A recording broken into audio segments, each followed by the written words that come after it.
சுஜாதாவுடைய ஸ்ரீரங்கத்து தேவதைகள் வாசிச்சிருக்கீங்களா?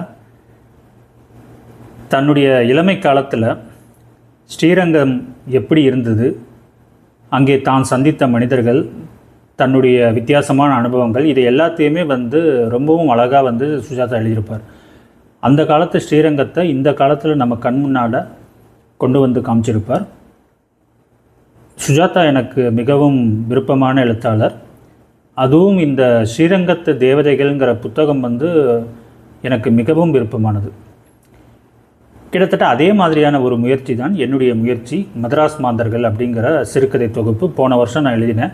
அதோடைய காணொளி தொகுப்பு தான் இது, இந்த வருஷம் கொண்டு வரேன். மதராஸ் மாந்தர்கள். என்னுடைய வாழ்க்கை சூழ்நிலை, மெட்ராஸில் பல்வேறு பகுதிகளில் நான் வாழ்ந்திருக்கேன் சின்ன வயசுலேருந்தே. அந்த காலத்துலேருந்து நான் இதுவரைக்கும் பார்த்த வித்தியாசமான அனுபவங்கள்,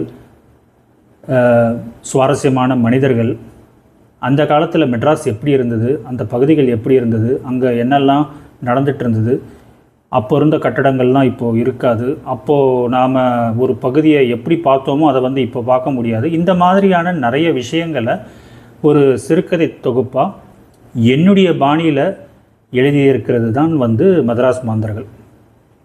இது சுஜாதா அளவுக்கு நீங்கள் எதிர்பார்த்தீங்கன்னா ஏமாந்து போவீங்க.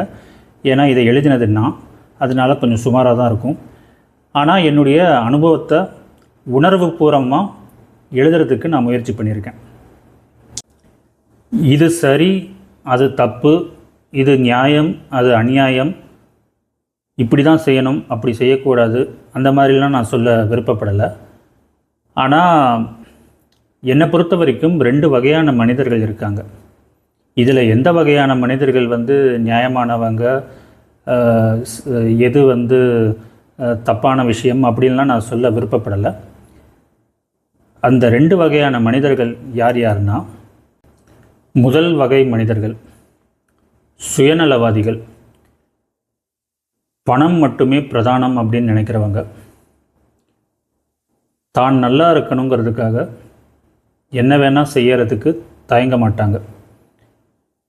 உறவுகளை மதிக்க மாட்டாங்க. நட்பு போலித்தனமானது. மற்றவங்க செய்கிற வேலையை தான் செய்கிற மாதிரி சொல்லிப்பாங்க. தான் முன்னேறணுங்கிறதுக்காக மற்றவங்களுடைய முன்னேற்றத்தை தடுப்பாங்க. தன்னுடைய குடும்பத்திலேயே யாருக்காவது ஏதாவது ஆச்சுன்னா கூட அதை பற்றி பெருசாக அலட்டிக்க மாட்டாங்க. இவங்களுக்கு உணர்வுகள் இருக்காது, காதல் இருக்காது, பக்தி இருக்காது, எந்த உறவு முறையிலையும் ஒரு நெருக்கம் இருக்காது. எல்லாமே போலித்தனமாக தான் இருக்கும். இவங்க கதைகள், கவிதைகள், ஓவியம், சிலை, சிற்பம் எதையுமே ரசிக்க மாட்டாங்க.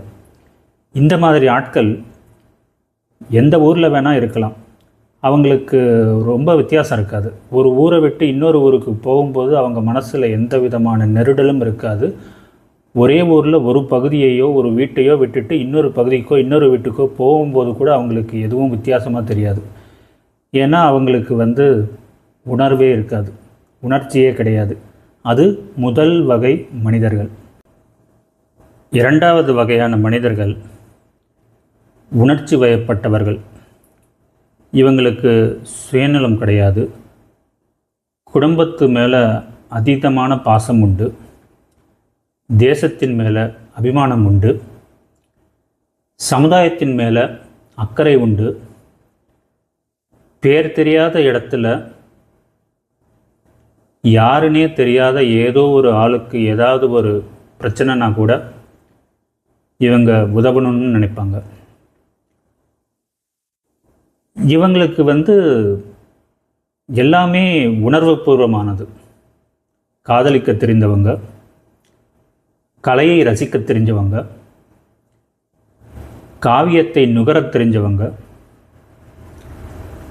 வாழ்க்கையை கவித்துவமாக ரசிக்க தெரிஞ்சவங்க, இந்த மாதிரியும் சில மனிதர்கள் இருப்பாங்க.